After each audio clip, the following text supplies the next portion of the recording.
Запрет на ношение хиджаба школьницам ввели в одном из поселков многонациональной России. Большинство жителей мордовского мусульманского поселка Белозерье – мусульмане. Большинство женщин в селе носят платок. Местные чиновники угрожают уволить из школы учителей и отчислить школьниц, если они будут приходить в школу в хиджабе. Из-за этого инцидента в районе разгорелся скандал. У нас демократическая Россия. Я вправе воспитывать своего ребенка так, как я считаю нужным, понимаете?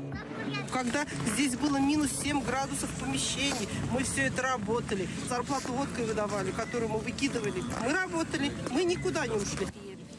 А теперь привязались к платкам, заставляют нас снять платки. Или мы работаем в светской форме без головного убора вообще, раз мы это не поняли, или вообще уходим и тогда уже принимаем решение дальше отправления в кадры.